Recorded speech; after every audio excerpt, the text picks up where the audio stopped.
The first use case you think about blockchain is payments, right? So that's the first thing you want to do is show that you can secure a payment mechanism just like Visa, MasterCard, but much more secure, without middlemen, take away the fees, offers economies of scale. So the more people use it, the cheaper it gets. The way we view the future of value in the long term, 3 to 5 to 10 years, we view layer 1 blockchains will essentially become like the new republics. These will be the new mechanisms where all the value is going to proliferate to. In the future, there will be the layer 1 blockchain, there will be the mining market, there'll be the dApps, and there'll be tokens. So the lower you get in the stack, the lower risk you have, but the lower rewards. The highest risk reward will be on the layer 1 blockchain, because that's where all the value will flow up. But it's highest value, highest risk. We view layer 1 blockchains, which is Bitcoin, Syscoin, Ethereum, as court systems. They need to be combative to the external forces that we don't control, even in the software world. In the real world, like inflation, hyperinflation, wars, these systems need to be secure from that. And this is why we view Bitcoin as the gold standard for security and decentralization. What else does the world need? What else does the world cherish when you have something like Bitcoin? How can we extend that to something else where we can take advantage to build real world utility? This is where Ethereum comes in. For me, Ethereum is a gold standard for flexibility or general computation. We're trying to stick to the gold standards we know the world's going to cherish and develop on, and we put those two concepts together. And this is what Syscoin is.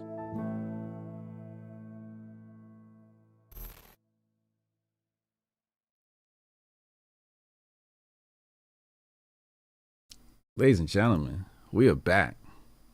In case you're not familiar with who I am that Hotep Jesus do. That Hotep Jesus do. Welcome. If this is your first time here, hit the subscribe button.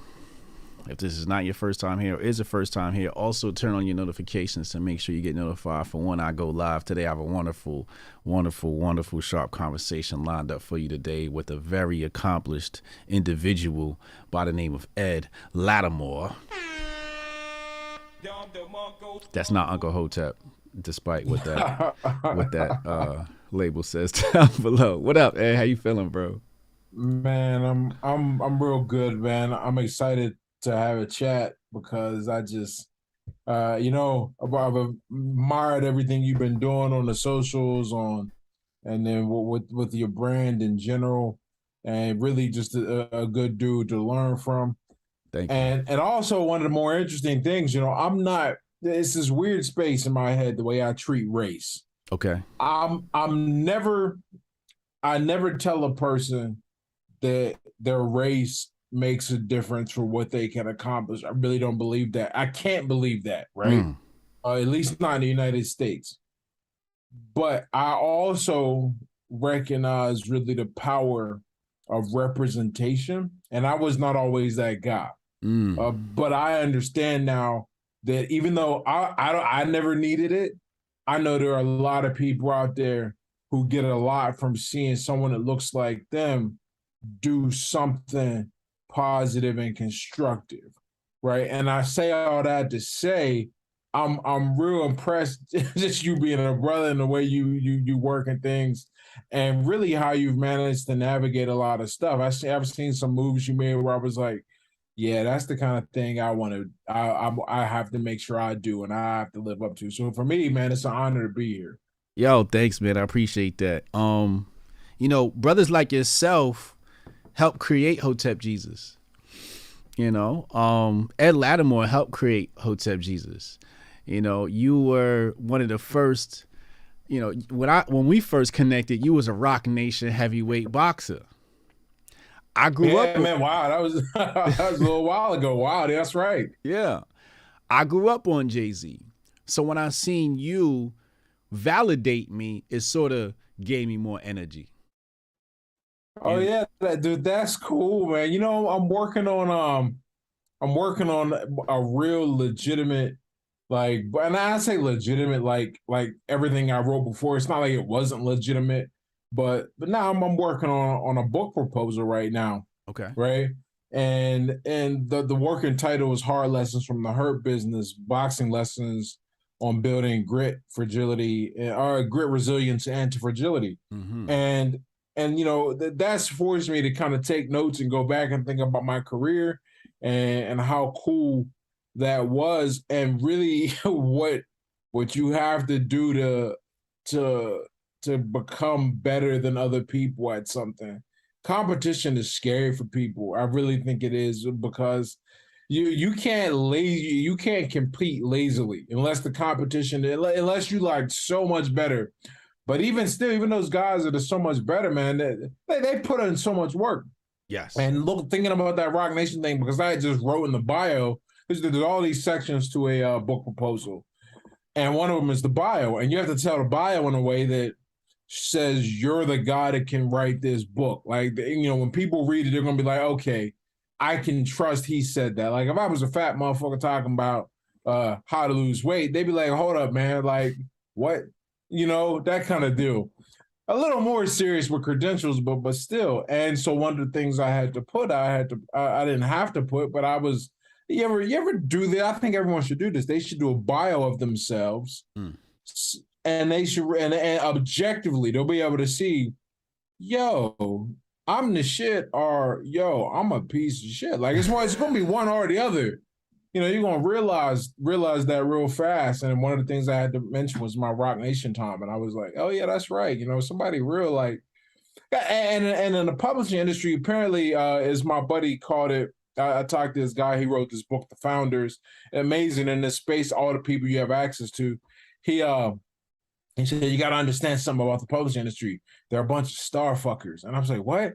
He's like, any celebrity you can link yourself to, make sure you do it, because that's going to make a difference. And I was like, oh, yeah, right.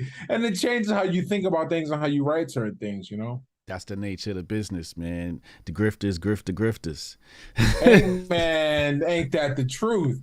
You look at something and you go, well, just a perfect example of that idea, the grifters drift the grifters, or grift the grifters. So he was talking about how he promoted and pushed his first book.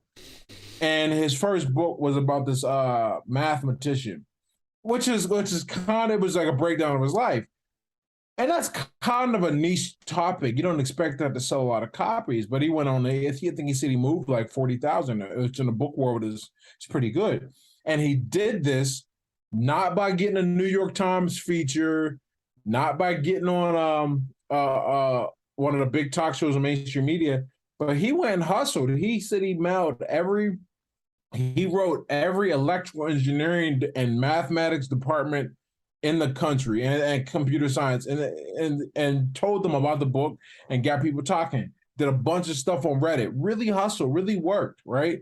So the kind of stuff that we as internet, I guess we'll call it internet entrepreneurs, understand. You know, that's how you do numbers. They don't apparently, you know, that idea is not crossed over completely, at least, you know, to us over here, because we see it, we go, he's like, well, you know, I don't need a New York Times feature. Who the hell reads that, is what he was thinking. But like you realistically have, you know, more viewers than the Times do just on, you know, your Twitter. And so there's this whole end of it where like, I got no problem with the grift, right? I never have a problem with the grift. Right. My problem is when the grift is presents itself in place of the hard work, in place of the real deal. Like, look, you can have all the sizzle in the world. Your steak better be the bomb. You know, you can be a loud barker, you better have a real fearsome bite.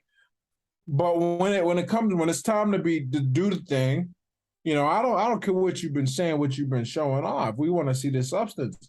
And that really showed me, you know, kind of presented how I got to think about stuff and moving on. But I already think that way. Like every day when you're a solopreneur, every day you get up going, man, I got to make some money. You don't want to have a day where you don't make any money, even if it's only $5. You don't want to break that habit. Yes. So true. So true. Damn, there's a lot to unpack there. First of all, we respect the grift over here on this channel. We got the grifties, grifties.com. So we celebrate the grift, right? And you're Right. absolutely right. There is a dark side of the grift. We say it's like the Force, right? There's a good side, it's the Jedi side, and there's the dark side of the grift. And you're absolutely right, where it's all sizzle, no taste. It's all bark, no bite. And it's a lot of that going around. And you see it in mainstream. So I want to tie that to something you said earlier in regards to representation.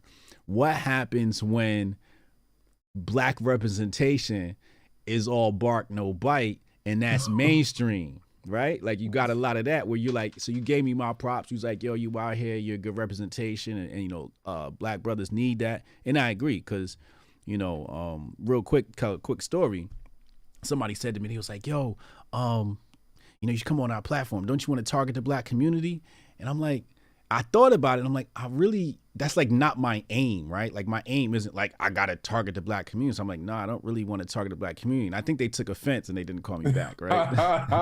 Because, you know, you're supposed to be all Black, right? And I thought to myself, like, I am Black. Like, why do I have to reach the Black community if I'm already Black? I'm already, like, why do they think I'm not reaching the Black community?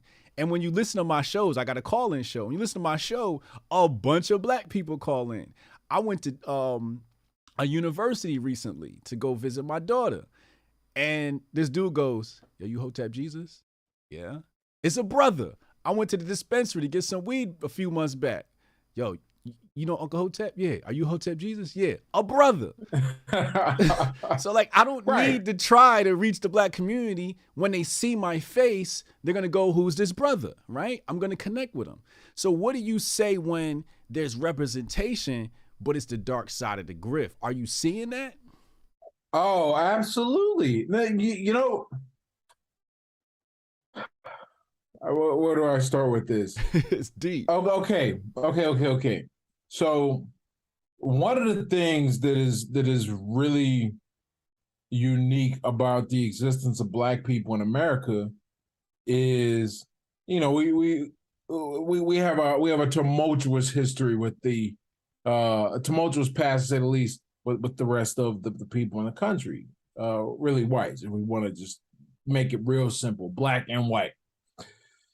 And now today, despite everything you want to see and want to be told, I personally feel, certainly, you know, from an objective standpoint, things are a lot better. You know, if at the very least, you know, no, things are a lot better. There's no need to elaborate on that.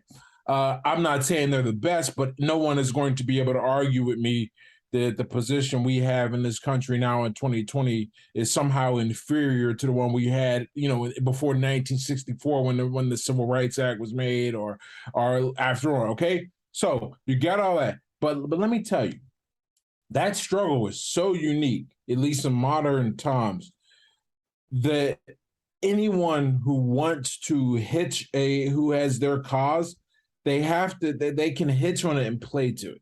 Because you can look at any instance of the races being different and just call it racism. And from there, drum up, or any conflict between two sides, one is race, and the race are different, and really drum that up.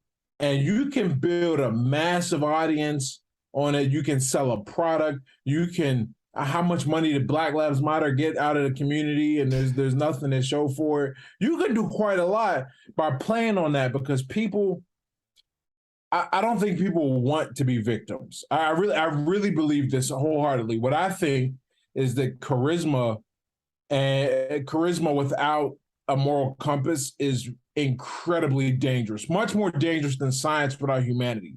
And whenever I say something to that effect and put that out there, people always like to point out the Nazi regime, and I go, look, man, Hengel was an awful guy and did a lot of stuff in the name of science with no heart.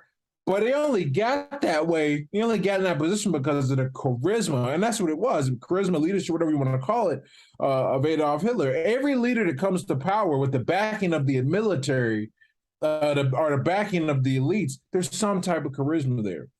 And when you can harness that, you can do a lot of damage if you're not aiming the right way. This all comes back to say, it's a cheat code because of our history to drum up racial division. And so whenever there's someone who is black, who's standing a certain way, you're very dangerous if you don't fall in line.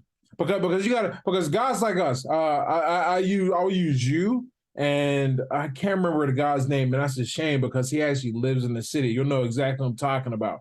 The guy who wrote "Whatever Doesn't Kill You Makes You Blacker." He has the Root page. I've seen him play basketball. He's a local dude. Okay.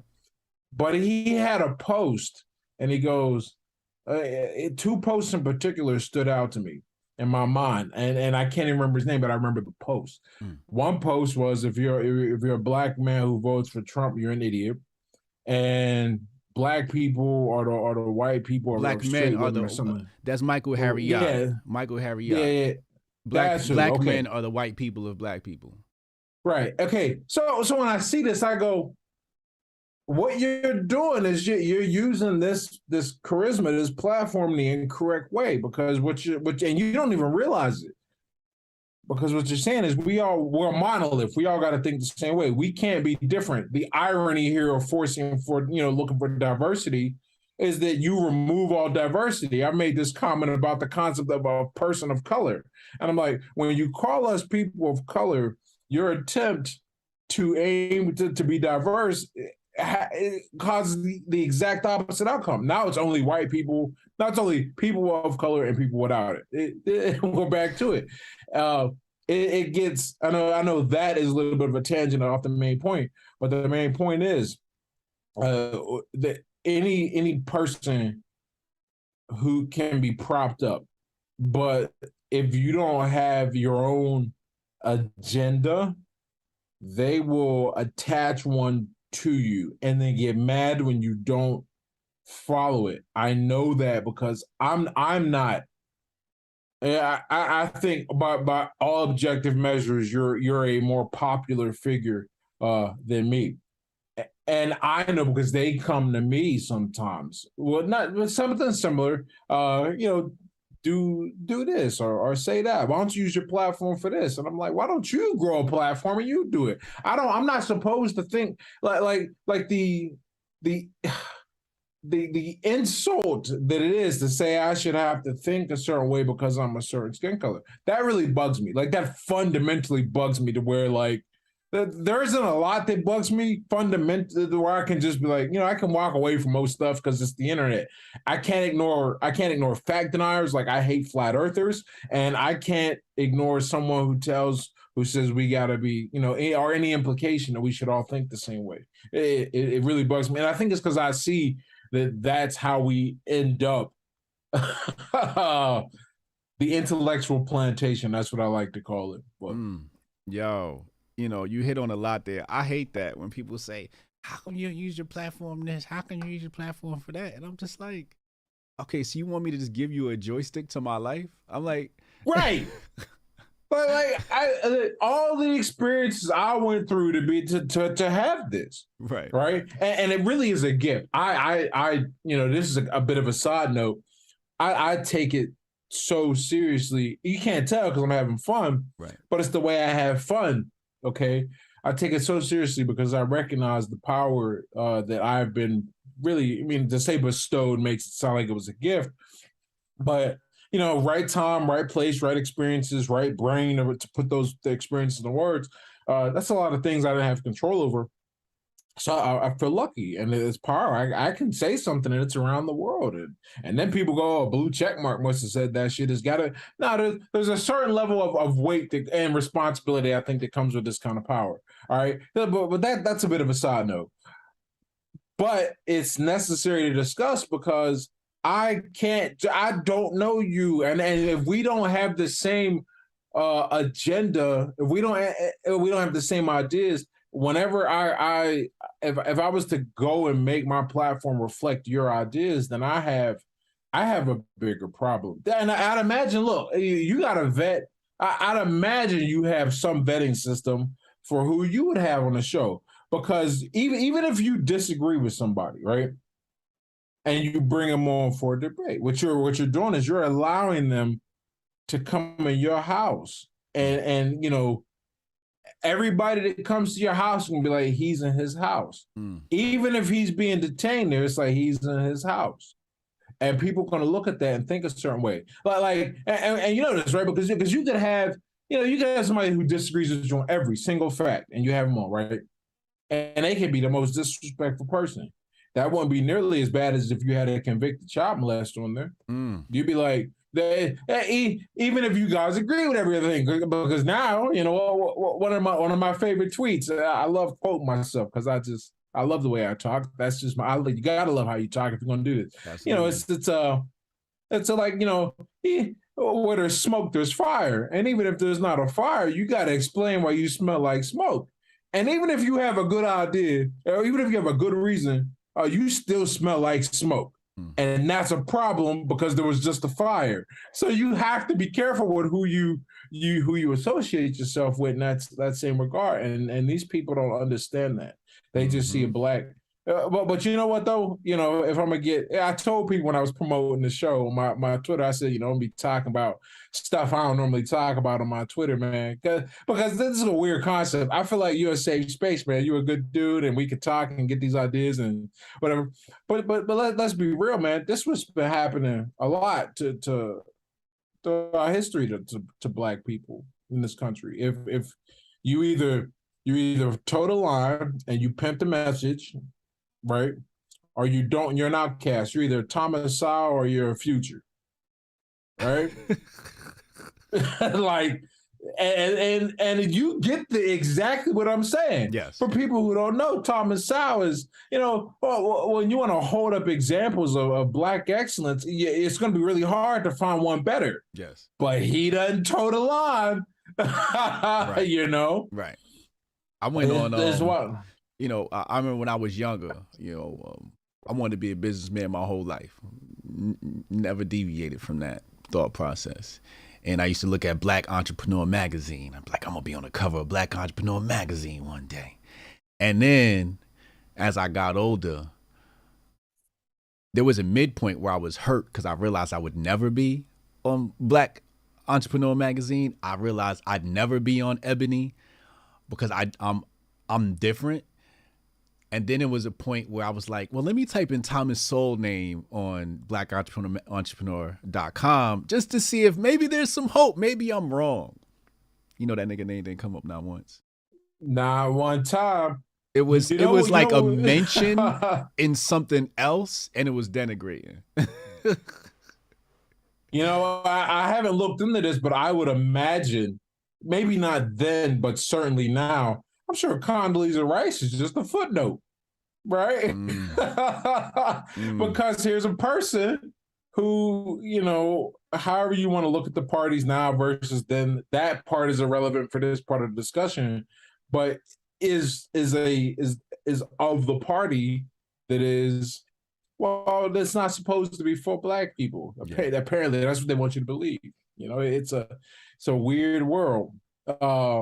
And that's why it kind of breaks my heart so much, this stuff with Herschel Walker, because here's a guy that for the most part is a good example until you go back, and that's real past. That's real stuff. You can't deny any of that. And so you're like, oh goodness, that hurts so much. Like I can deal with. To use the common vernacular, I can deal with the Pookies and the Ray Rays and the rappers or whatever, and them elevating them because they are what they are, and you make the decision based on what you see. All right, and that's on you. But when we find a solid guy, we elevate it and bring him up, and then we go and see he's not done a lot of solid things, then you're like, oh, it hurts so much. You know what it reminds me of? You ever see I can never remember the order because they shot them out of order. The Star Wars movie, and it's the final one where Obi-Wan defeats Luke before he turns into, not Luke, but Anakin before he turns into Darth Vader. Mm-hmm. And he's like, you would have chosen. He was so like, you understand why he was so mad. He was like, you would have chosen what you were supposed to do, and you wouldn't, and you fucking joined the dark side. Like, why? Yeah. And it's so like, I bet everything on you. Yeah. Like, I wouldn't have bet everything on you if you was just some bum ass Jedi. Like, no, you was the real deal. And now we're disappointed. That's how how that goes. Yeah. Let me ask you this, and I ask a lot of people this question: who is the black intelligentsia? Who? Oh man. Because really, what happens is when it's election time, and they want to communicate to the black community. Obviously, on the ground level, they go to the church, but on the surface level, mainstream level, they go to the rappers and the entertainers. Which asks me, okay, so I say to myself, well, who's the better option? And I find that list is very short. You know, you got who you got? You got what's your boy's name? The Trump Ben Carson. Ben Carson. You got Ben Carson, Neil deGrasse Tyson, I guess.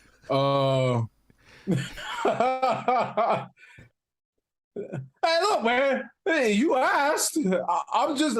Hey, we're going to just. You're not wrong. Just make that.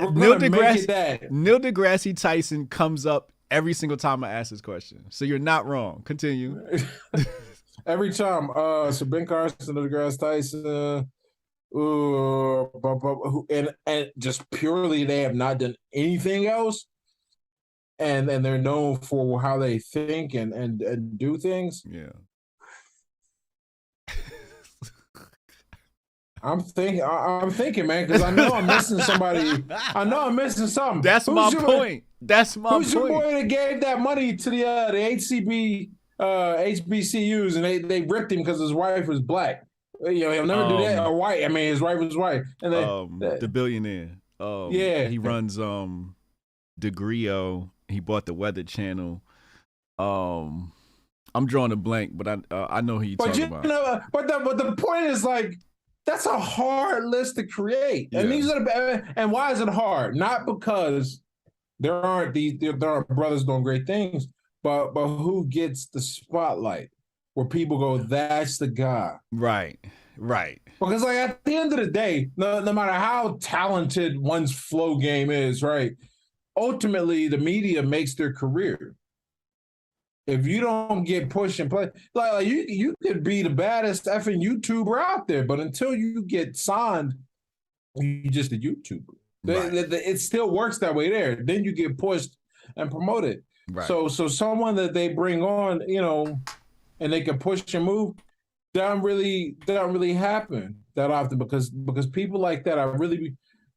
I like I said, man, I have interesting thoughts about race because you know what it is? It's pure cognitive dissonance in the purest sense of the word. I can hold two competing ideas and recognize two competing, I guess we'll call them thought motifs at the same time. Yes. And see which one is at play and make my decision based on it. Because on the one hand, I'm like, yeah, you responsible for your life, your choices, your race has nothing to do with it. There is, I'll never say there is not systemic racism, but what I will say is, you know, well, are you in the system for it to be affected by it? It's kind of how I think about it. But then on the other hand, I'd have to be a fool to not see some things, and they've gotten good at it. They've gotten so good that you don't realize it. For example, that question right there. We had to think, okay, if I want to see a black person be a role model for intelligence, yes, where do I look? We got a bunch in entertainment, a bunch in sports, a bunch in the church, but when I want to see somebody that's doing not anything with their body, just their mind, where are they? Ooh, that's oh man. It's so good you have to question whether it's intentional or not. Like that's not some shit that happens on accident. Yeah, you know. I think certainly when you understand, like you got a background in the music industry, you understand. You know, you don't get anywhere if the media doesn't if the media in that area doesn't help me. Eminem's got this great lyric where he's talking about in Toy Soldiers, where he didn't want to go to have beef with somebody. I can't remember the guy's name. I want to say Irv Gotti, but that doesn't seem right. But he's talking about how the Source built his career up. Like, why would I want to go to war with them? And and that's more or less, even in the internet age, how it works. So if I can't think immediately of something without digging deep, it's hard. You think about the movies that come out and what they promote when we are the central topic. This is one of the reasons why I'm a big fan of this whole like movement, certainly on Netflix anyhow, of where they kind of ignore the race and just cast. And I think you'll end up with as long as you get the best actors, you end up with a pretty good piece of work. But think about this, what's the latest quote unquote trauma porn that came out lately? The Woman King. And I thought that was a really interesting choice. I didn't read into the screenwriter being white or anything like that because that's surface level shit. It's just not important. What I looked at and what I saw was okay, so we're not going to make movies about slaves anymore. They caught on to that. Why don't we make movies about the slave captors and make it with black people as the slave? Because most people won't know who that tribe is until they know, and they're like, hold the fuck up, like whoa, wait a second. And that's another insidious way to get in your head. And it's amazing because look, I don't have these conversations with most people. To be perfectly honest, it's not really what I talk about on my social media, and most of my friends are not black. That's just the math of the thing, right? It's not like I sought out only white friends. It's just my two of my best friends, or three of them that are black, they are scattered around the country and shit. So I don't have these conversations with a lot of people. So I'm excited to have this conversation and talk about it. And that's one thing I just kept thinking. I was like, of all the stories, we got Mansa Musa, man, we got fucking Kunta, like all the well, not Kunta, Shaka. What's his name? Shaka Zulu. Yeah, Shaka Zulu and Mansa Musa, and you chose. That is the story of Africa to tell. You can't, and it was smart. It's like have a woman lead and a woman of color lead, right? All the check marks clicked off. Well, I wanted to say this earlier when you brought up the representation, and it just reminded me.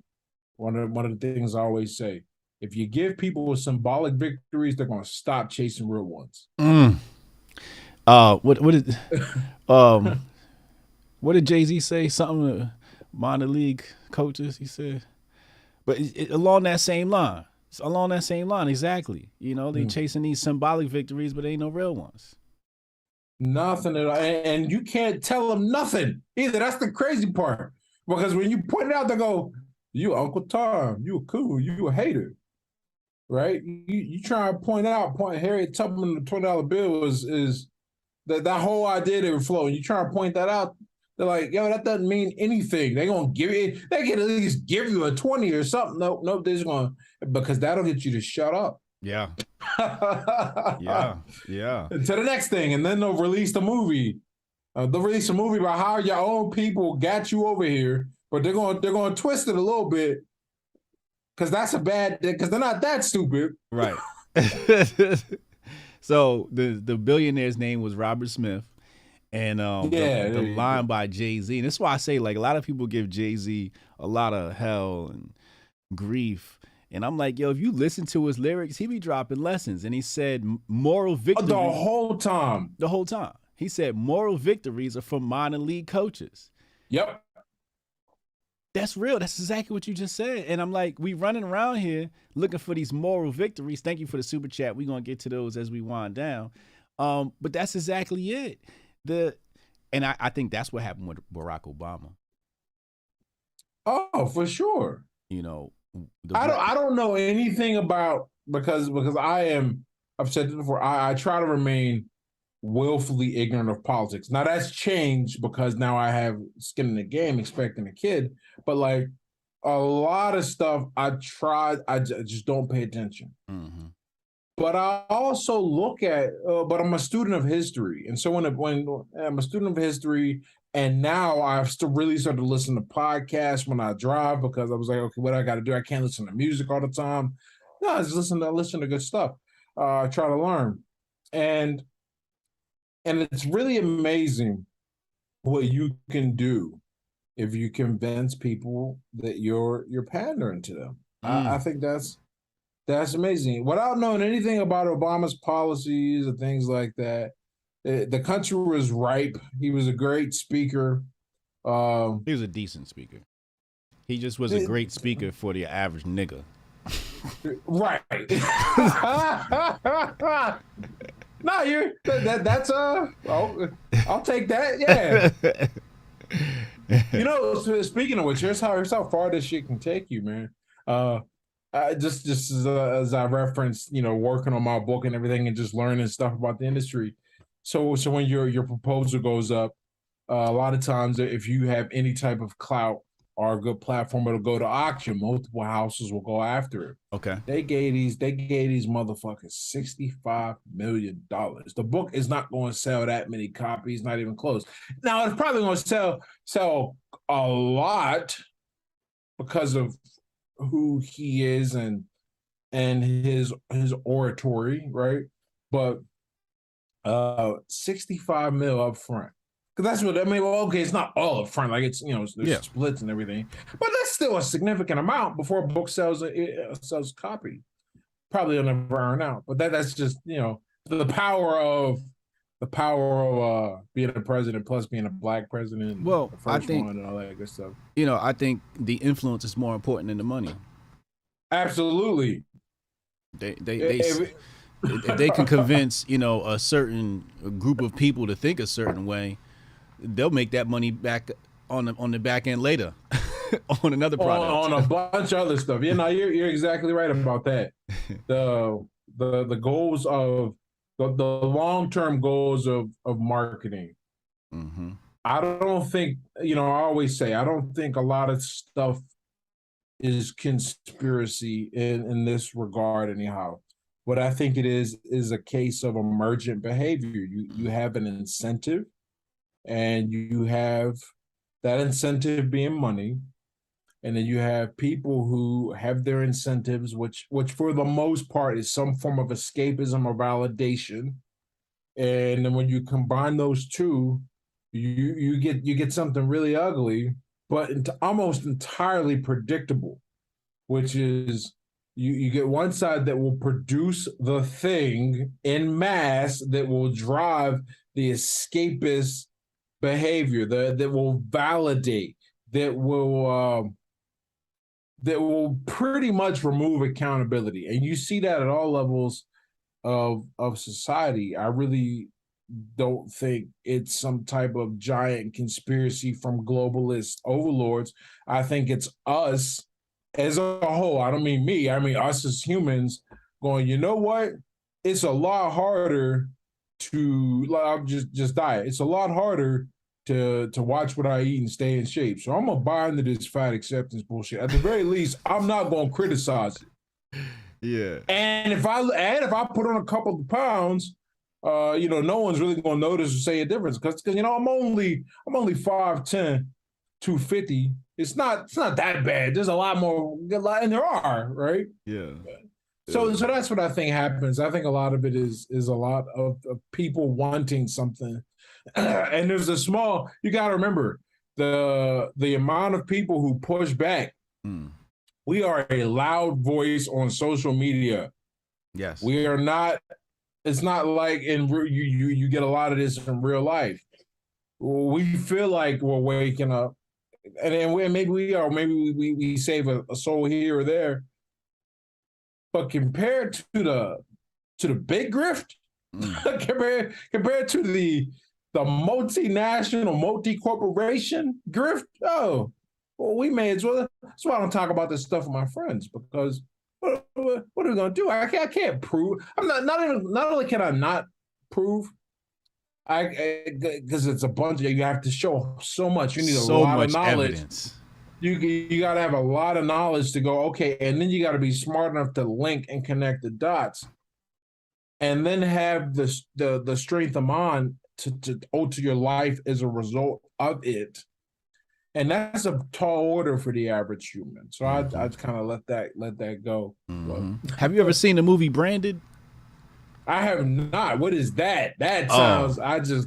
You gotta watch it. You give me a movie recommendation in this conversation. Should I watch it as soon as we off the call?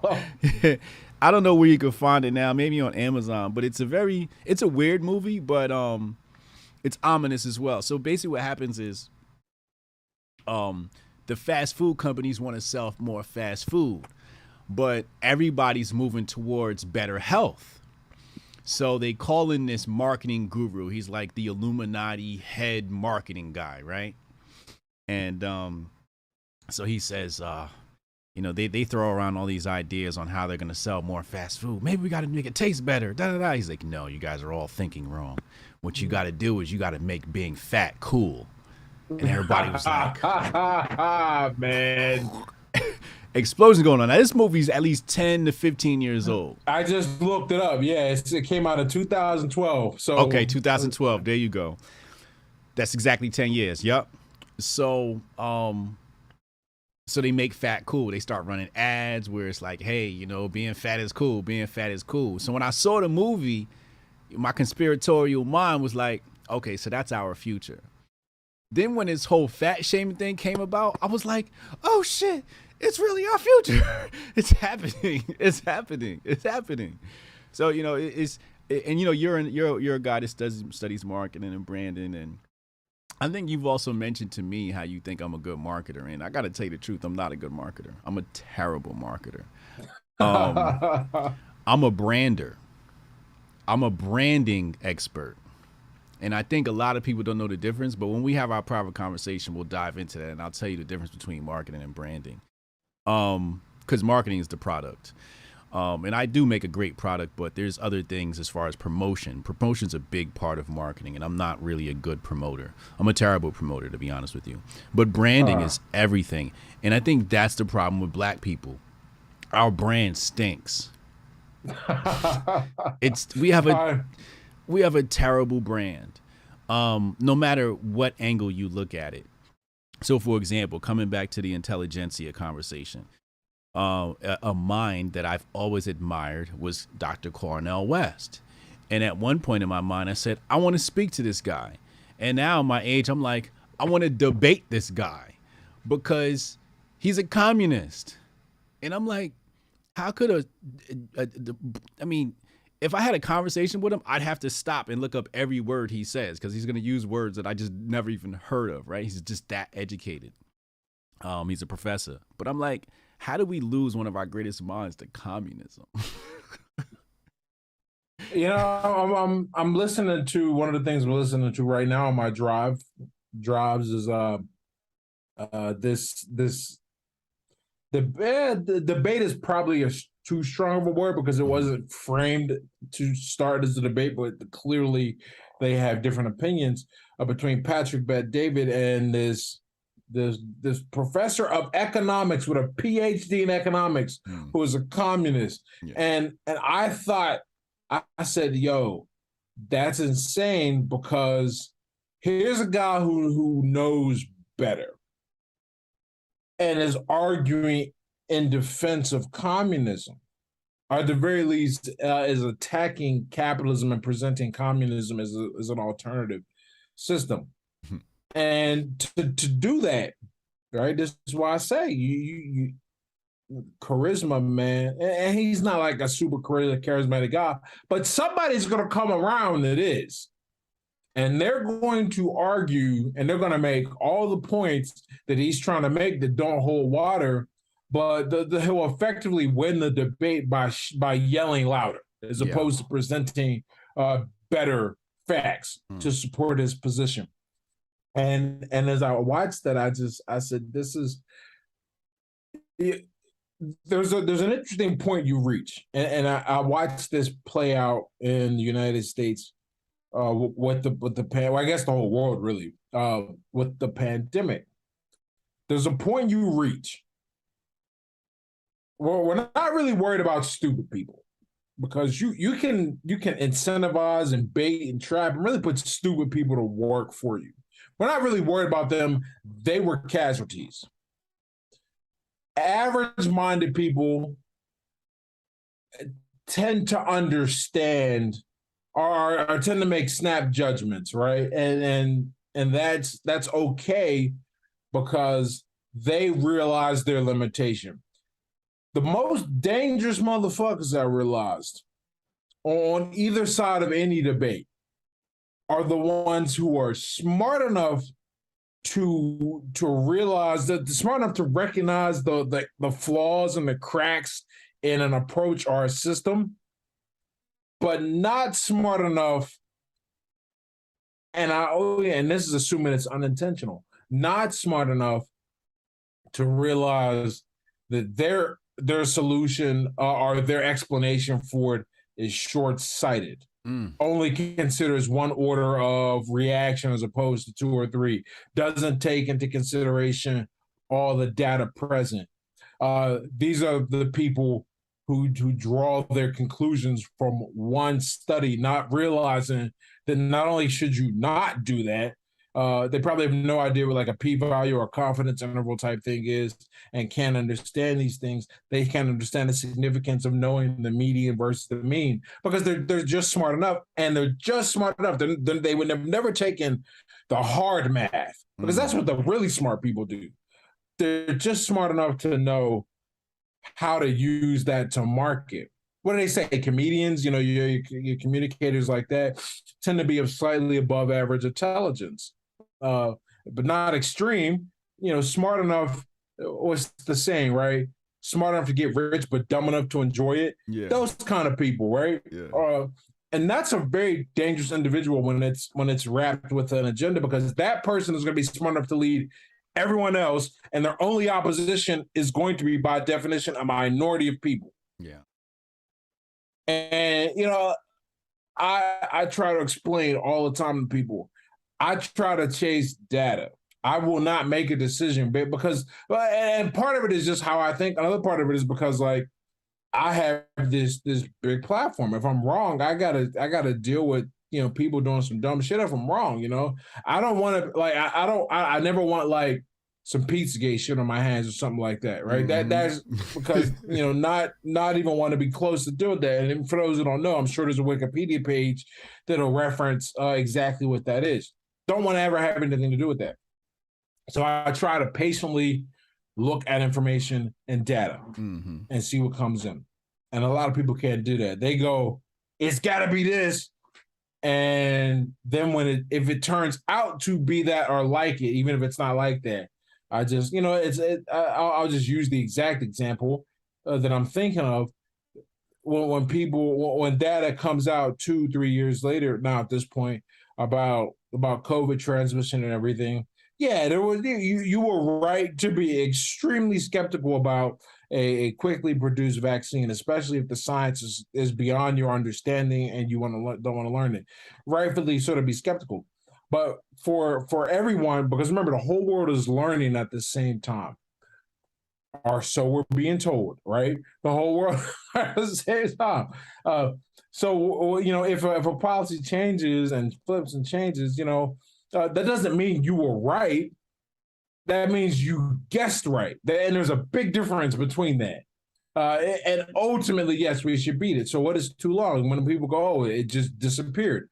Well, but did it really just disappear? Like, it took like 2.5 years by my account, and I'm looking at these, and those are the people who are smart enough, because I try to be balanced in what I see. And the only way to be balanced, what you see nowadays, is to be skeptical about everything. And if you see something that doesn't pass your smell test, research it, look into it, understand it, try to attack the argument, even if you agree with it. It's hard for a lot of people to do.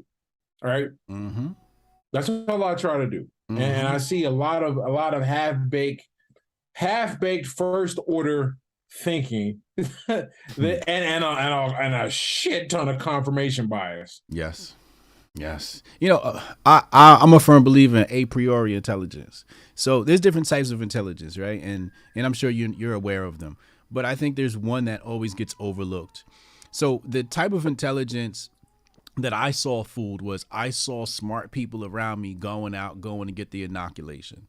And I'm like, oh, well, what a smart dance around the sensors. That's some brilliant shit right there. That's what we do over here. Yeah.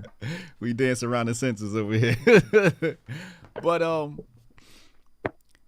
what I realized was these individuals are smart enough to understand what's being said, right? Because the average individual, like you said, is waiting for the smart person to interpret what the media is saying, what the doctors are saying.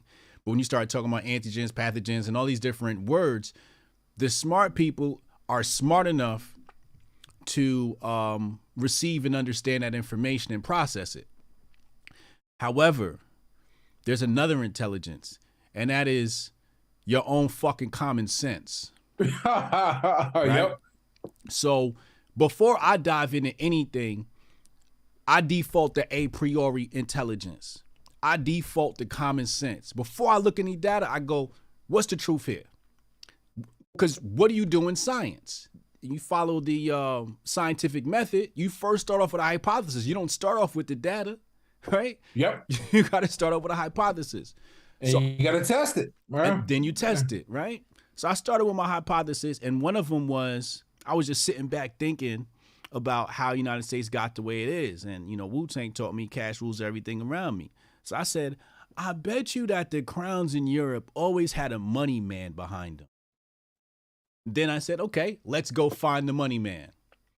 And then I found the money man, and I wrote a book called The Patriot Report, Unmasking the Conspiracy of Money and War, right? And I said, I need to show this to everybody. The other one I had was I was sitting back studying communism. I said, man, this awfully smells like the United States of America today. Ooh.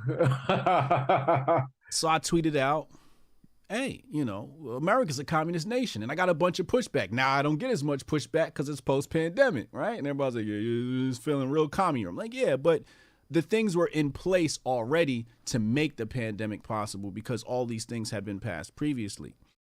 I say all that to say the supreme intelligence is self-consciousness. And you said it before, the ability to hold two ideas at the same time. That's how you're really going to surface real knowledge or real sagacity. So when I think about things or I think about intelligence, I say, do you have the ability to monitor your thoughts? Because if you can't monitor your thoughts, you're not thinking. Yeah, think about how you're thinking is how I like to say what you're saying. Yes. Do you find that's true, that would be the supreme intelligence? Because I find the other one. Old me. Let me. I'll put it like this. I would have probably disagreed hard, maybe even 5 years ago, and that's just because of the way I'm trained to think, what's worked for me, how I've navigated things. In the past 2-3 years, I've shifted, and this is a lot more in line. I'm going to say it in my words and see what we pick up. I put everything to the smell test first. I go, this doesn't pass the smell test. Let me see why. It and so I used to, kind of patiently wait on the sidelines for data and make a decision. And then I would look at, and then, there are a number of things in this country, politically, socially, politically and socially. And I just went, okay, I said, what's the end goal is what I started asking myself too. It's like, who the hell stands to benefit from a weird policy? And that completely changed how I look at things. And I'll give you the clearest example. So I used to, back when he first came on, I would watch because he was all cool with John Oliver. And then I said, this guy's way too political, not interested. Well, my girl will still watch it every now and then. And she was watching, she just was watching an episode and I was just in the background. And he was trying to criticize the Don't Say Gay bill, as they call it, the one in Florida. And normally I would shut out my brain, right? But I've been curious about this because the way the media had presented it didn't pass the smell test. And what I mean by that is they were presenting it as a lockdown on discussing a person's sexuality in the classroom, regardless of the classroom. And I said, something about that sounds weird because we're about the same age. At the very least, we're millennials. Well, we grew up, that shit wasn't talked about. So I'm like, okay, what's the angle? So I tune in closer. And Oliver actually describes the bill. And I said, these motherfuckers, right? He describes the bill. And it goes, what they're trying to do is ban the discussion of sex or sexuality in classrooms of second graders or lower. And I said, how is that a controversial position? and he just said that like matter of factly, and it just kept going with his stick where we broke it down and tried to make you feel like a bigot for not supporting it. And I'm just looking at this going, hold up, we're not going to stop and really unpack that idea that a governor had to step in and go, no, this is illegal to do. This was a thing we just kind of got when we were coming up. All right. And that takes us down a different rabbit hole. But that was the first time where I said, this is not what they're trying to, these things are not as they seem. You should make sure that you always just, and now look, that every time I hear something, I don't even bother looking at the data. I mean, but now I use my own thought process too. I don't want to make it sound like I'm just this guy that goes, data report, all right, but no. I use my own thought process as well, which is, I think, highly tuned, very logical, trained, street smarts and academic. Not going to find many brothers like that. I know how to think. And so when I say data, I'm calculating all that too. I guess the logic as well. Right. But there are some things that are just so effing ridiculous. I'm like, come on, bro. Like, like one of the things that they talked about during the pandemic was like the mask in at the restaurant.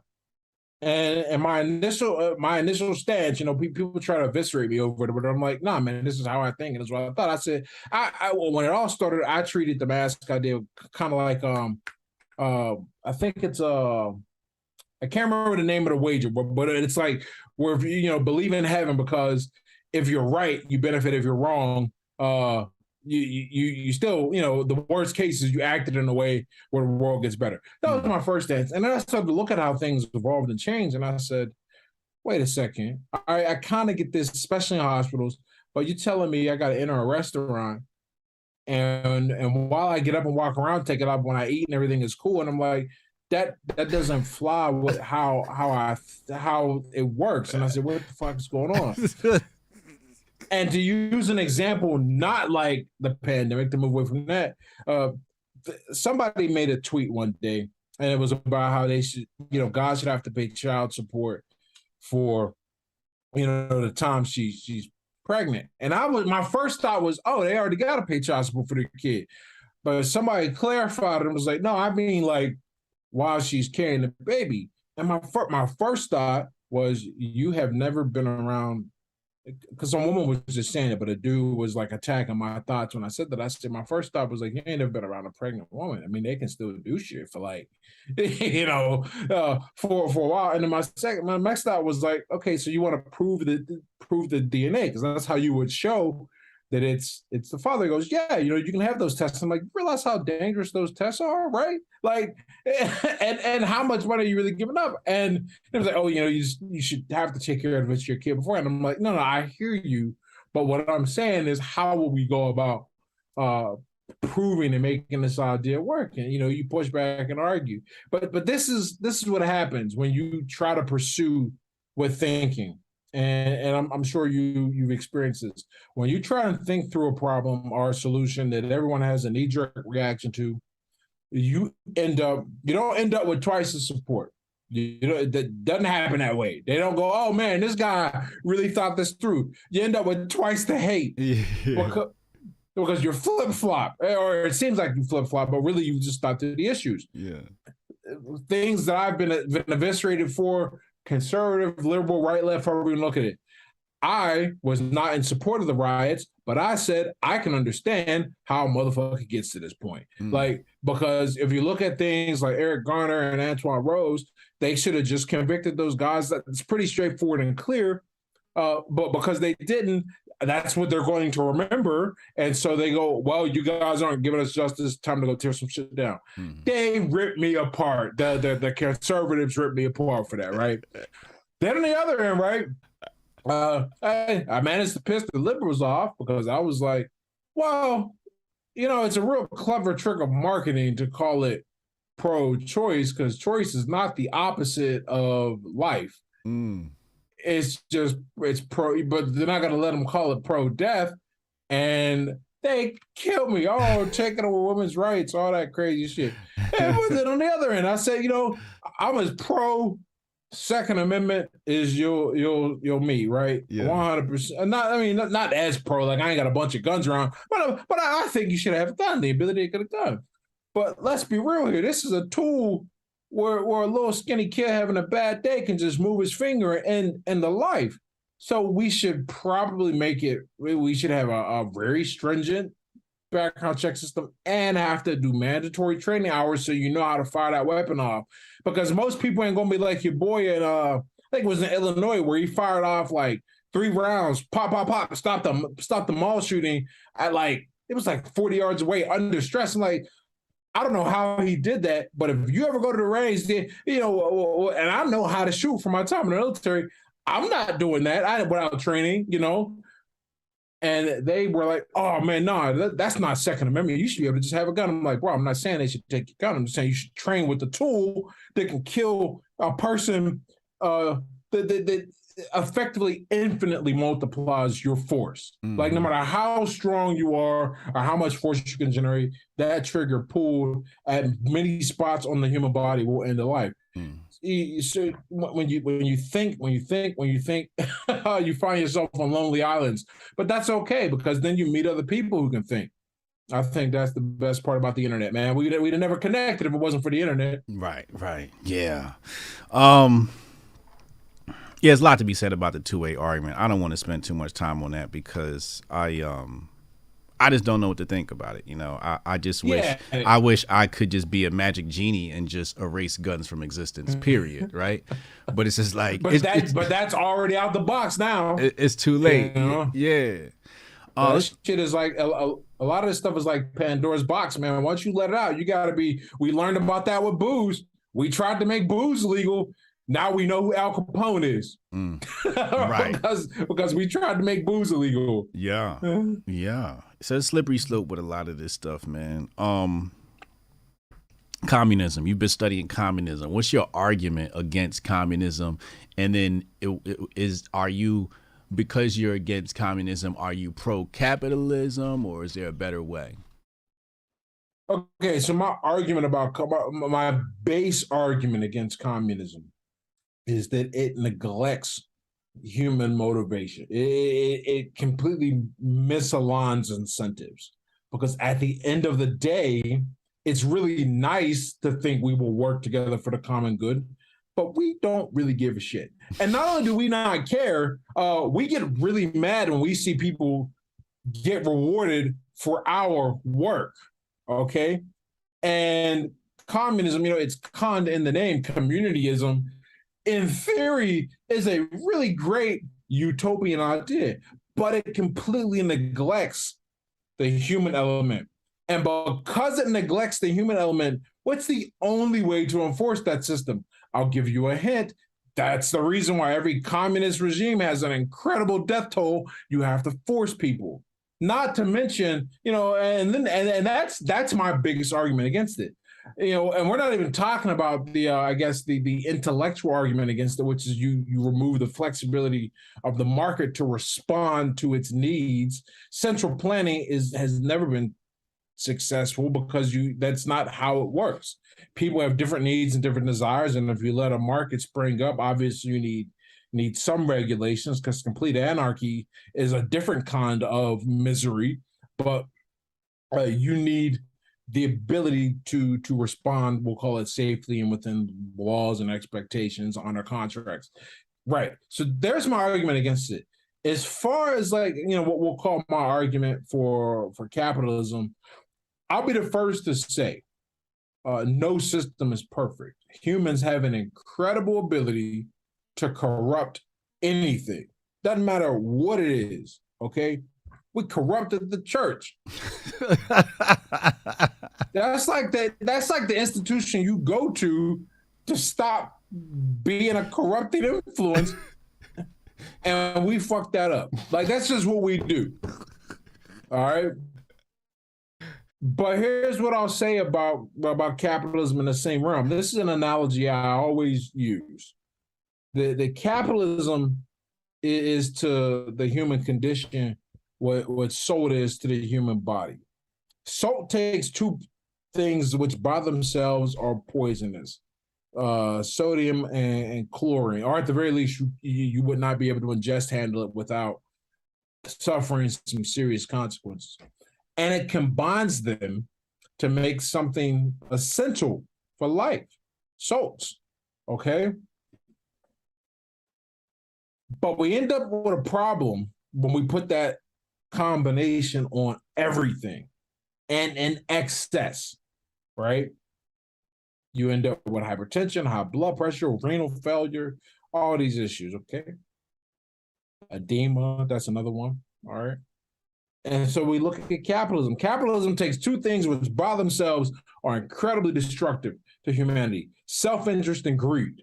And it combines them, and it makes something that has single-handedly, more than probably any other idea, lifted people out of poverty. It's changed nations. You know, when you look at the history of the abolishment of slavery and how the pushback started to come, you see a striking parallel to the development of the industrial revolution. Just to correct you meant to say capitalism and not communism.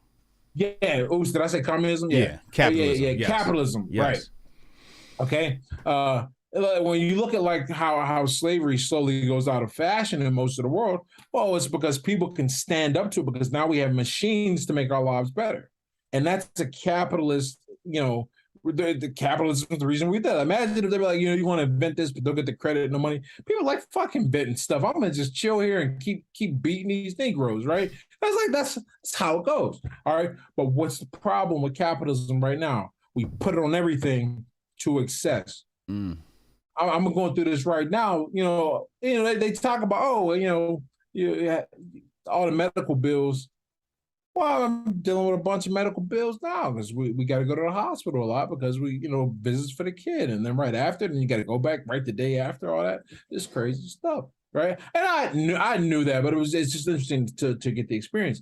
Our education system, college, you have to pick what you study based on the money. It wasn't always that way. Now, there's other factors, like everyone having a degree, but you have to, not only do you have to make it, pick what you study based on the money you'll make, because otherwise it's a really bad investment.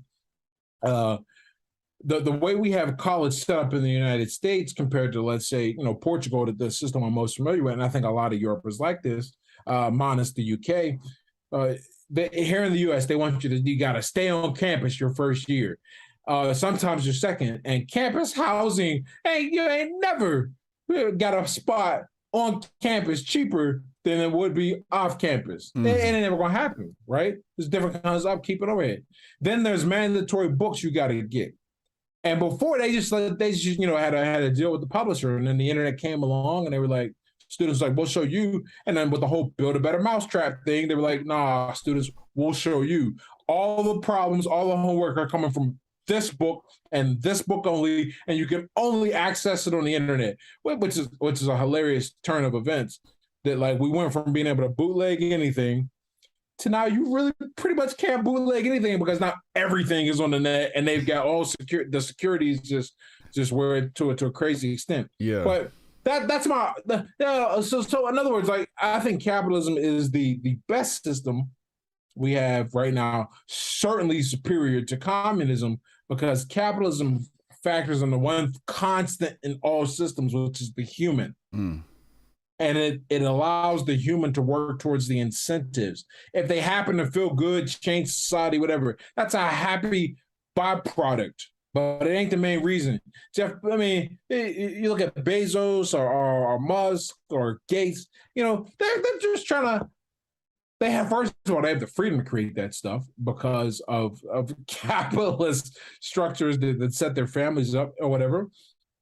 But they're motivated to innovate because they are rewarded for it. If you remove the relationship between reward and effort, you're going to get a lot less effort and then a lot less reward. There's a reason why the communist countries have to resort to force, because you remove the incentive, and then they go to shambles because without the incentive, you don't produce anything. Certainly not at the right levels, anyhow, for sure, to survive and compete. So there's my little breakdown and thought process of capitalism and communism. That was wonderful. That was wonderful. By the way, this is why you should make sure you get into the habit of listening to podcasts. I couldn't reconcile for the longest time. Like I got the psychological edge, I knew that, but I couldn't understand why all socialist communist regimes fell into these murderous dictatorships, or and it's wild because you got to make people, because if you remove incentive, you still have a country, just not a working one. You got to make them do something. So boom, and then you have to deal with your dissidents because you're going to get a lot of dissidents. You got to make sure they go away too. Mm-hmm. Yeah, you made a joke about Stalin. That was your ass. Oh yeah, look, man. Yeah, people forget that. Woo! Here's how bad Stalin was, man. I went to a restaurant when I was in Warsaw. It was called the Red something. It was like a play on communists because Poland was one of the countries that was underneath the USSR, and they don't have his picture up. They got Lenin. They got Marx and somebody else, Trotsky. but they don't.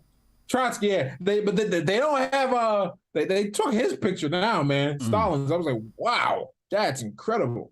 I have a picture of it. The Red Hog, I think, is what it's called. Okay. Yeah, Poland got their ass whipped by communism several times. Yeah, man. It's just several. That whole. Which is just like a random little history bit. One of the reasons why the United States is the country it is, and why it got to that point in 300 years compared to Europe, which is their sewers are older than our country. Is we never had to deal with the threat of invasion ever. You got to cross an ocean, and we're very friendly with our neighbors to the north and south. So yeah, after we kicked their ass. You gotta show them. There comes a point, you knock somebody around and you become boys, and a lot of it is because you recognize not only will you not win the fight, but you probably can do a lot more together than you can as enemies. Absolutely. Yeah, communism's just a bad idea. I've sort of gotten away from that gnosis of the disincentivizing factor. And the way I've come to understand communism is to try to love it. Right? Yeah, that'll teach you. Somebody told me they read the Communist Manifesto. Right. Just they wanted to understand it. And I was like, let me try this. And I couldn't make it through it. Yeah, it's hard reading. There's a lot of double speak, inconsistencies, and I was going to say weird language, but yeah, we'll go with double speak. Yeah, that worked. It's like they assessed the problem really well, Marx and the contraband team that the smugglers that commissioned him to be the writer of the work, because he ain't write that shit. but they assess the problem really well. And then when they come with the solution, it's like, what? You know what it's like? You ever talk to somebody who's a piece of shit, right? Or like not even that bad. We'll just say somebody who needs to make a life change. Okay. But that change is a lot of work. Yes.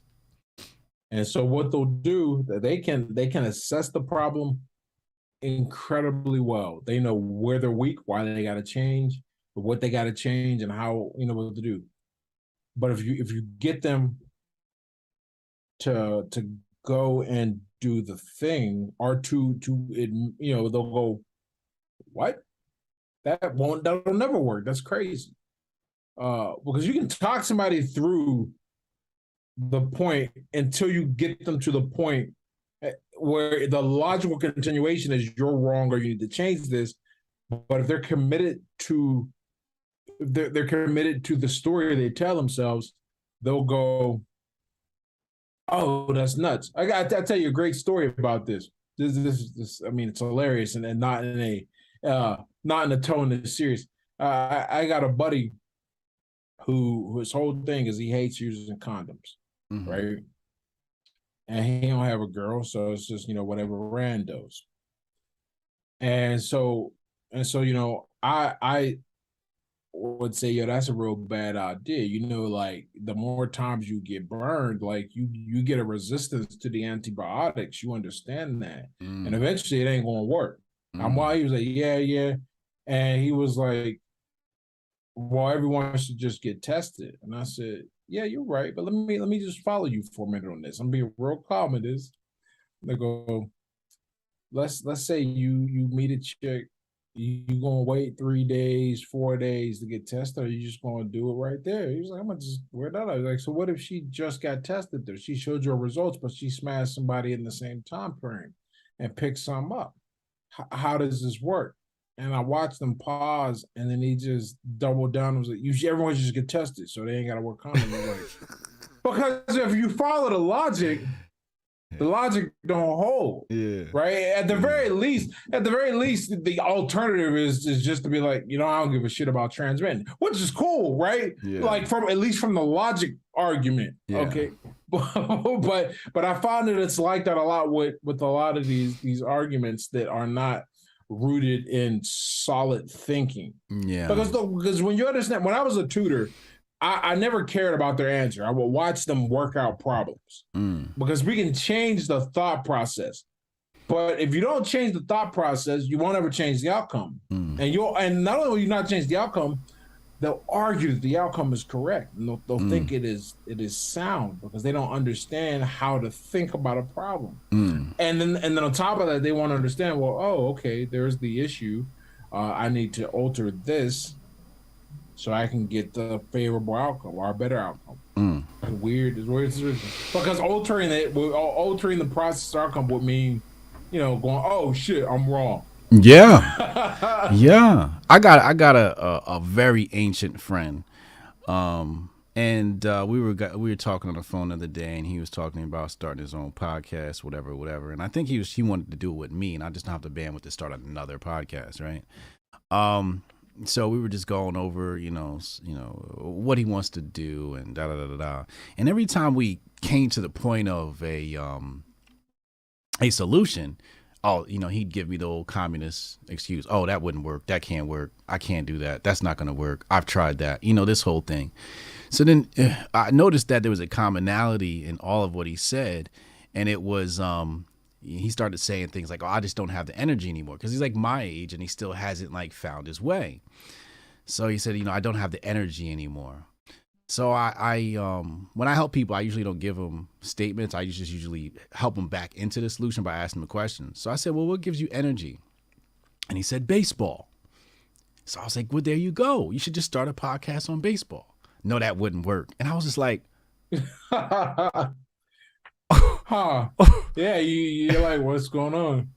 So at that point, I'm just like, all right, let me finish smoking my blunt. Just let this nigga talk, cause it's no helping him. And then he sat there on the phone for 30 minutes, 30 more minutes as I drove home from my photo shoot, talking about baseball and everything wrong with baseball. And at the end of it, I said, you know, you just had a podcast episode about baseball, right? But nobody would listen to it. I was like, all right, I gotta go. I gotta go. But you're gonna have people like that in your life who, you know, will argue for their weaknesses.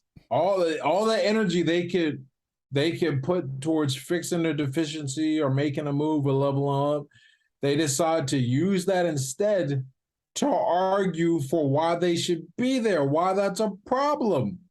It's amazing to me. It's amazing. You know? It's amazing.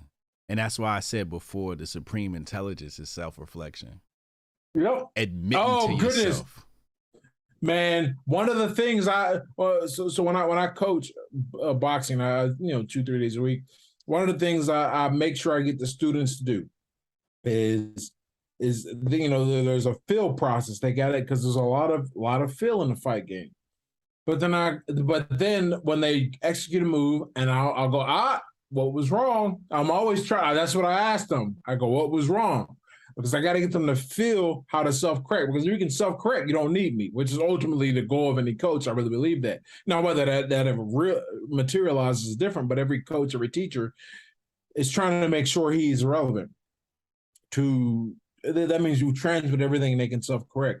But I always say that, there are three traits that I call the scumbag trifecta. And if it's a know-it-all, it's somebody who can't. I don't know why I can't remember the other trait now. But it's a know-it-all, something else, and people who can't. Someone who can't admit they were wrong, and people who don't know like what was wrong, like no ability, no self-awareness. When you lack self-awareness, it doesn't matter. Like if you have all three of those traits, you're stuck. Right. You won't listen to people. You can't get the information through from whatever the feedback to get your mind right. And you don't have the humility to accept someone else's guidance, not just their criticism. But that self-awareness, that's one of the kickers. When you said that, yeah, absolutely. You gotta have the ability to say, yo, I'm wrong. And that's it. And go from there. Like, and I want to do something about it. Like that's step 2, like step 1. Like when I teach my kids how to handle emotions, I ask them, is it okay to be angry? No, you're wrong. It is okay to be angry. That's a human emotion. The first step is to admit I'm angry. The second step is to say, I don't want to be angry anymore because it's not productive. The third step is to breathe, right? Like these are the steps we have to go to. But you first have to recognize, I got a motherfucking problem. So that's why, what's the first step in AA? You got to admit you got a problem. We can't do shit if you think you're okay. Right. Well, I tell people every interview when they ask like, what was the thing you had to do to get your life in order and together? Because it's like, Latimore, right now, he ain't exist 10 years ago. Or rather, he was just starting the journey 10 years ago. So 11 years ago, he ain't exist, right? And one of the things I had to do, I had a very clear vision. Our memory, I have a very clear memory of standing in the mirror in the bathroom and going, "You're a loser, yo. You got to do something." And you know what's funny, man? I always quote you when you were on Donovan Sharp's show, and one of the things you said, you was just talking about your thing. I hope I get this right. You were like, my ego doesn't match my circumstances. And I was like, no one's ever put it that way before. That's how I felt. I was like, I think I'm cool. I think I'm the man, right? I was fighting at this point, but I was still an amateur. And I remember thinking like, but I can't even afford to drink, and drinking's my problem. I'm like in bad shape. We got to do something about this.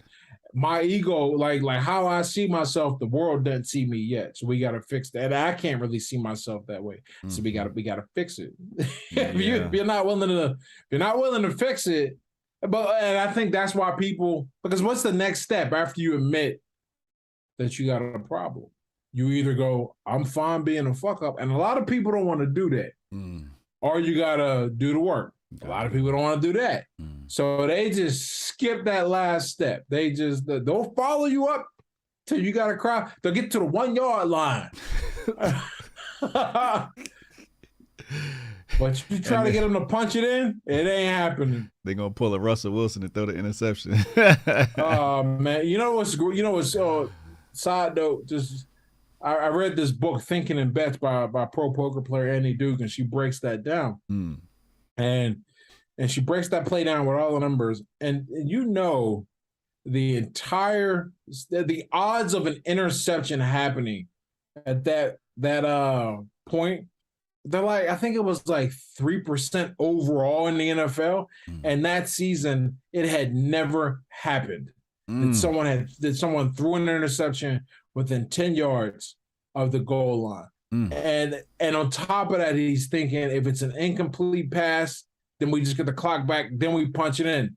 And they're never going to think we're going to throw it. So everything like probabilistically was in his favor. It just, and we want to go, Belichick's a genius. Man, look, sometimes you fucking a broken clock is right twice a day. Like every now and then you're in the right spot because the safety's able to jump that route because he's given a little room, because he's kind of late, and we want to like be real about it, because if you're expecting a push up the middle with Marshawn Lynch, yeah, you should probably be a little closer. Certainly not in a position to jump a middle post route of the middle, right? But our post short pass. But it's really awesome just looking at that from a numbers perspective. Is like probabilistically, not only did he do the right thing, he did the safest thing. Really? From a number standpoint, because if he runs that in and it doesn't get punched in, then you got to burn a timeout. And now you really have no choice. But it just didn't go there. Look, man, shit happens. See, that's where I come back to a priori. A priori would have said, nigga, this man is called the Beast. Right. Right? Like, at some point, you got to eliminate all that number shit and use your motherfucking common they're playing sense. a team. But they're playing a team. They, you don't just get to the Super Bowl, right? Yeah. So they're not playing a weak team where they're just going to pound. So if they stop him, which is, I think the numbers gave 40% chance of stopping him. Yeah. Then you got a hard decision to make, because you either burn this timeout, right? And then we're down by 4. That was the other significant part of this. They're not down by 3. Right. So they're down by 4. It changes things up. Yeah. So now you got a real hard decision, which is so we get it, but it just turned out quite in the worst possible way. Yeah. I mean, the worst possible way. You know what it's like? You know the game No Limit Poker. Yeah, it's like you got pocket aces, and the flop comes down ace 2-7, and you're like, there ain't no fucking way somebody's sitting in the hand with 2-7, except this idiot, right? who bets you think it doesn't know anything, and then the flop comes down another 7, and you ignore it. You ignore it because. Why would you think it's a big deal? Because there's no way he's sitting in the hand with 8-2-7, right? And then another 7 comes down, and now you're like, fuck. but what are you gonna do? Yeah. Either he's got it or he doesn't, but you can't really think he's got it because who has 2-7? Right. And you got pocket aces, man. And you got trip aces. Who keeps 2-7? Right. After you raised what the probabilistic thinking is one of my favorite problems in life, because if everything was deterministic, we'd have an it'd be easy. There would always be a right or a wrong, and you could always connect the dots backwards and know what happened. A funny thing, in the purest sense of the word game, chess is not a game because a computer has solved every position. There's always a correct move. Now, humans can't do it yet, but the best ones can to a very high degree, and they win most of their games. But even Magnus Carlsen doesn't go undefeated out of the tournament. That's why, like, there are multiple games in a round. But life, that's why life ain't like chess. Because there's that probabilistic element. There are things that should not happen that do, and things that do happen that shouldn't. When you look at the odds, when you look at the numbers, that's why engineers are not big fans of ever saying something that's 100%. You can say certain things are 0%. Yeah. But you can't ever say 100% because shit happens. Shit happens. Absolutely. Pretty much. Speaking of shit happens, what do you think of this Kanye West stuff? And then we're going to go to Super Chats. Oh, man. You know, okay. I look at Kanye West the way I look at Donald Trump. Okay. And whenever my friends, because I am in a very liberal, I'm in a blue city. I'm in a blue city in a swing state, which means we're typically only Philadelphia and Pittsburgh vote blue. And it's just a matter of population distribution at that. Okay. And so whenever people start bitching about Trump, as they inevitably did, and still do sometimes, I always say Trump is just the symptom. You know, that's why he came up to try and run, I think, 2 other times before, waiting for the time is right. People were dissatisfied as fuck. They're mad. And what are they mad about? You got to look at everything else that allowed, you know, Trump to get elected if you don't like the fact that he was elected. And that's the only way you're ever going to prevent it. But instead, you're just going to complain and be foolish. Okay? So I want to say that to preface what I'm about to say about Kanye West. Kanye West with the black, what do you say, White Lives Matter, with that shirt. People forget they're just awful. They're awful, fucking awful at this. The future, they're awful at the future. They don't realize how the future comes about. An action, someone does something, and then there's a reaction. You don't just get to act in a vacuum.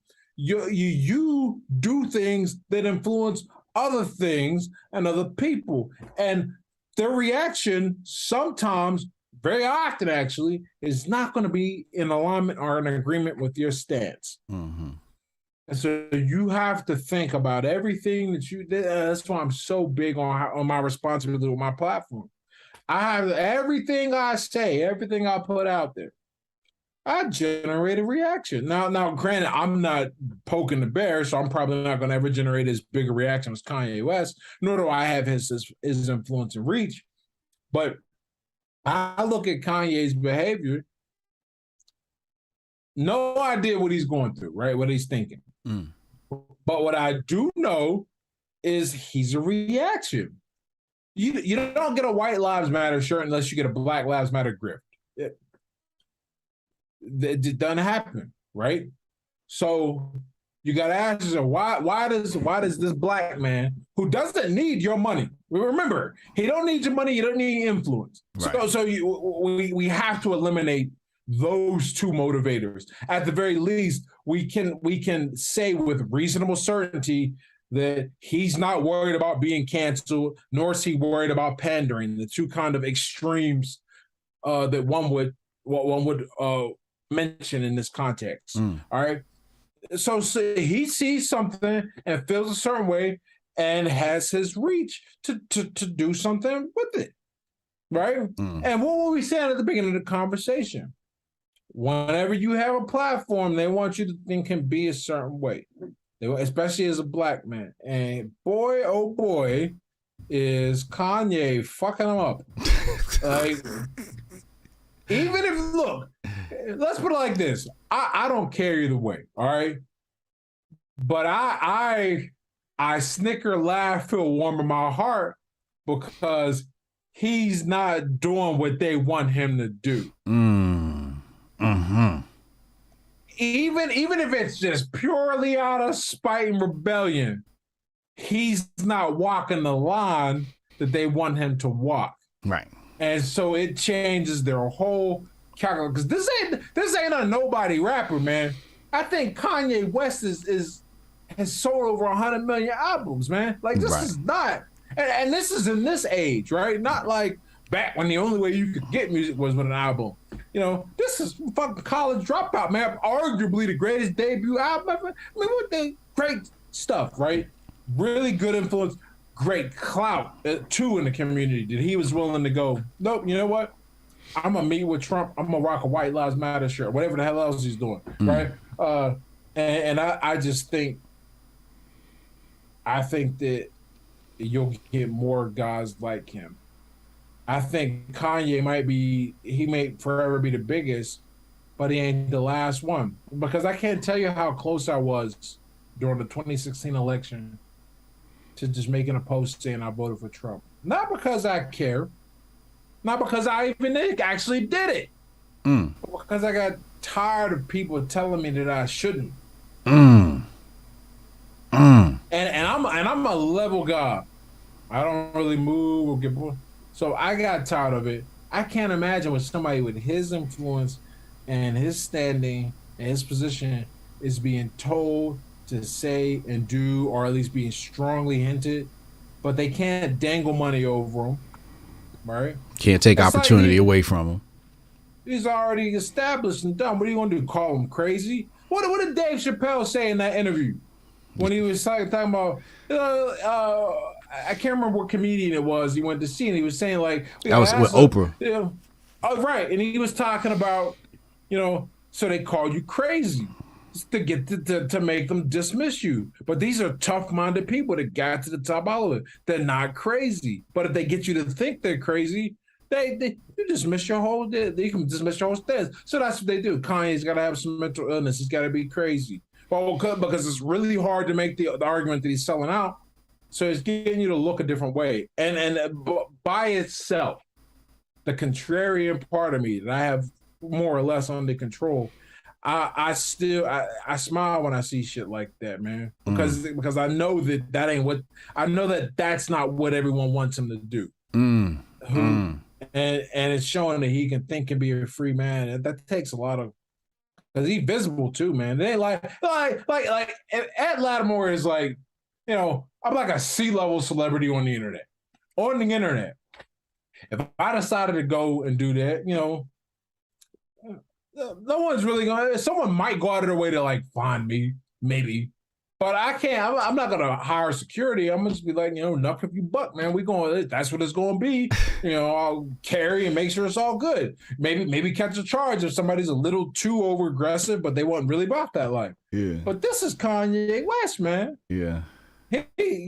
I'm sure that's costing him more money than it's making him, because he's got to have security and shit and worry about his kids. And so there you go. Yeah. That's my thoughts on it, man. I don't care for the shirt because of the reaction it creates. All right.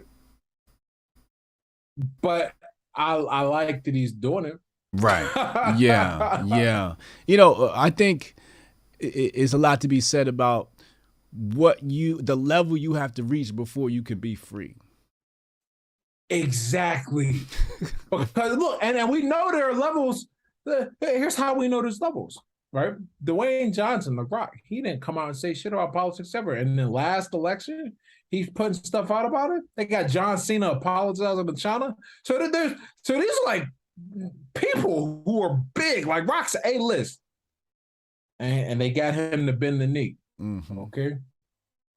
So whatever Kanye doing or whatever it's going to cost him, because if they shut him up, because right now no one takes him seriously, but he's got a lot of influence, man. Get a lot of influence and reach. They will one day. He will disrupt some shit. They want to talk about, it's funny. It's like they say use your platform to talk about the politics, but the politics we want you to talk about. Yeah. The issues we want you to talk about. Kanye's reached the conclusion I reached. This is another thing I don't really talk about. I talk about here. I think there was very much a time in the history of our country, from a social and economic standpoint, where Black people needed things like affirmative action in all of its forms. It was a messed up system, man. I think now today, two things in particular. Affirmative action and Black History Month I think they should be abolished. But I don't think they should just get rid of it. They should just teach the history and our contribution, not just make it a one time. I'm not that guy that's like every year, every month through Black History Month. Well, I guess kind of I am. I guess what I'm saying is just start teaching people that Americans contributed to American society, regardless of their race. But the moment you make it a black versus white thing, you keep that you create a battle line. And when you create a battle line, you show people where to fight. And you can't expect, this is what they didn't expect. You can't expect that all the people who show up to fight are going to be on your side and the other side is not going to do anything. What Kanye's showing is that there's another side. Whether he's really on that side or not is different, but he's showing it's there and he's giving them support right now.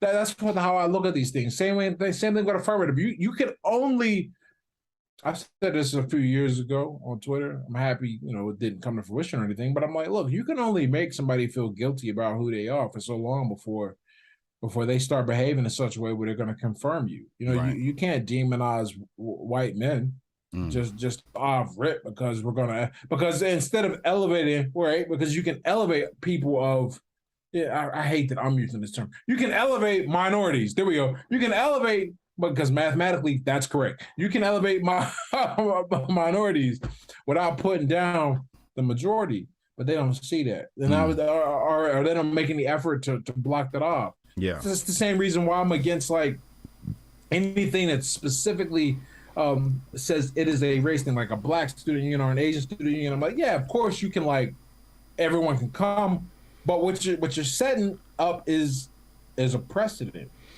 Because you can't because right now you can't go, it's the white student union, right? Because then they kick your ass. But how is that any different from it being a black one? And eventually you're going to get somebody or enough people who are going to vote with their dollars to make it. They're not going to vote to have that be gone. They're going to feel like they got to get back. So then now it's going to be the white student union, and now you're going to have to, and that's how it starts, the slippery slope. Then you're going to go and there's going to be a fucking eagle somewhere or a Confederate flag. No one thinks about these things because humans are terrible at the future. Right. My issue with Black history, and you talked about this, like the division is, it's always including white people. And it's just like, how is it Black History Month, but you can't never have a conversation unless you include white people? And it's always about, and even when you include white people, it's always about, the white man kicked my ass. The white man kicked my ass. I'm struggling to get the white man's boot off my neck.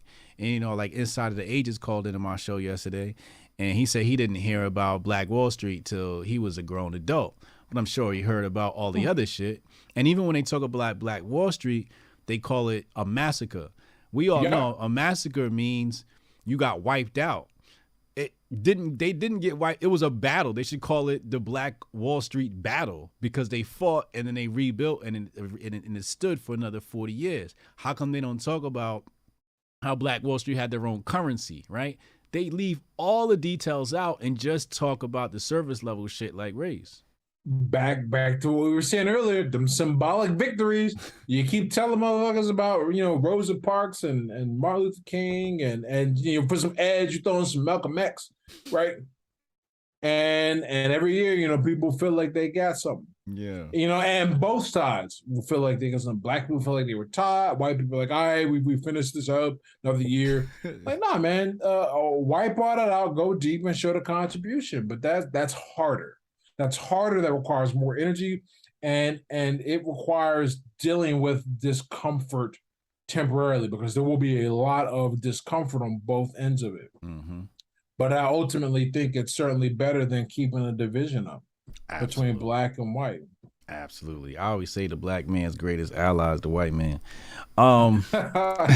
It's another conversation for another day. J.A. said, Hotep and Bill, blessings to the chat. Appreciate you for the super chat. Markel 999, he said, this is an instant classic. Appreciate y'all. Yeah, when we first started this conversation, he said he doesn't know how I choose people, but I'm sure I have a system. And I have basically 3 criteria. The first one is you have to be smart and intelligent. You have to show signs of intelligence, right? The second thing, you just got to at least be interesting, right? And there's a lot of people out there that are smart, but they're not interesting. And another thing is you got to be established. Like, and I go by the numbers. If you got a lot of followers, you must be doing something right. But that's not always the case. Like, just because somebody has a lot of followers, like there's this one dude that wants to get on my channel. He's a billionaire. He's got all these followers, and I refuse to interview him because I'm like, you're just pompous, right? Like, you're not interested. Oh. He's just not. He's not. It's like his idea of being interesting is superficial. Like, oh, I bought the biggest diamond in the world. Wow, those people really exist? I always thought that was just a caricature. He's a caricature. He's definitely. Yeah. That's what he is. And he tries to dress hip hop-ish or something like that. And he's like, I got the most expensive watch. And it's just like, and his fan base tries to get him on my channel. I'm like, that stuff doesn't impress me. Like, I grew up in an affluent household. You're not going to impress me with money, right? Like, I don't know what it's like to be poor. You know what I'm saying? So, yeah, what's great, man. So I didn't know that. Two, it's one of the cool things. That's why I say you can't put us all on a fucking monolith, man. Like we're different because I am a stereotype. I'm a hood nigga from the projects, raised by a single mom, on welfare, that kind of like all that, right? What people typically think of, yeah, right. What people think of when they think of the Black experience. But then on the other end, man, you got guys like you, and but that lets us what that tells me though is that the connection has your social economic background, who you were or who you are now, though that there's another reason why I would exclude people based whatever, but where thinkers connect, man. yes. And thinking ain't got a damn thing to do, at least directly, with where you're from. And if you can think, man, you can change your situation. You can really alter your life in a dramatic way, and they have no problems doing so. Yeah. I want to see the depth of your thought. Like I'll have the quartering on later. He's going to be somebody I'm interviewing later. And I'm not really sure what to make of him. But that's the other thing. Like if I see you're established and you're doing something and it's interesting, I want to learn about who you are and understand why people follow you and understand why you're successful. Because, I'm running this channel partly for selfish motives. I want to grow as a person. And talking to you today helped me grow as a person. There's a lot of things you can get because my gnosis is you am I and I am you. And when I'm talking to you, I'm really talking to myself. When you're talking to me, you're talking to yourself. We're just reflections of God. And God has splintered us into many different pieces to rediscover ourselves and to rise above this, ego level. But when I see people just operating out of ego, and it's just like, hey, I bought this and I own this and I have that. And I'm just like, all right, but what is your ideology? Right. Look, man, interesting people don't need shit to be to enjoy this life. Right. I was, or if you want a grittier version of it, that a lot of us figure this out. That a lot of us figure it out who come up through like the whole pickup arts thing or whatever, or getting girls. Look, man, you broke dudes get a lot of play if you're an interesting broke dude. Yeah. If you're an interesting broke dude who's my lack of money has never affected my lack of a sex life. Maybe lack of a romance life, sure. But never lack there. And I think that's a general rule of life. When you're an interesting person and you're able to, and what is being interesting? I think it is one's ability our interest in constantly learning and evolving. And that sounds really obvious. I think to people like, oh, that's a condition. There's a lot of motherfuckers that stop, man. You take a slice of their life from 28 and overlap with 38 or 22 and 32, and the only difference is they are heavier and have less hair or something like that. But like, there's not a lot of change. I'm a big fan of making sure your life has acceleration versus velocity. And people who don't know the difference, velocity is just, your miles per hour. It's very linear. If I plot on the graph, my position will change linearly because I'm moving 20 miles per hour. Every hour, I will cover 20 miles. Acceleration is how much faster I go. I'll go 20 miles per hour the first day, 25 the second day, 30 the next day. And as you can see, you know, as I'm making that slant up, it's a curve because I'm covering more distance in the same amount of time. Mm-hmm. And that's what acceleration should do. And that's how you really change. That's how you get ahead of people. That's how in 5-10 years you can go from being a broke alcoholic to whatever I am now. I guess a writer, a self-employed, Black successful intellectual. Yeah. Intelligentsia. I gotta remove the black from that though, because I hate that. But you're an intellectual. That's what you are. There you go. You're an intellectual. Just a chick said enjoying the conversation. Peace, love, and build. Ladies and gentlemen, this is Ed Latimore. Yeah, I appreciate you coming through, man. Hang on as I close out the show. Hold on one second. Ladies and gentlemen, tonight I'll be on at 10 p.m. with the quartering. Tomorrow, actually, I'll be on Instagram Live in a few minutes. If you guys want to join me on Instagram, I'll be on Instagram Live with Tanya Fear. We're talking about modus operandi. She always has the most interesting conversations. So we'll be on Instagram Live at 2 p.m. The quartering, 10 p.m. tonight. Legal Mindset, I'll be on his channel tomorrow, 11 a.m. Shaga Agmos tomorrow night, 10 p.m. We're going to be destroying Hebrew Israelites. 5 p.m. Eastern time today, I'll be on InfoWars with Owen Schroyer. Friday night, 10 p.m. Scott Horton. And as you know, Thursday, 8 p.m. Hotep's been told you right here on the best channel on the internet.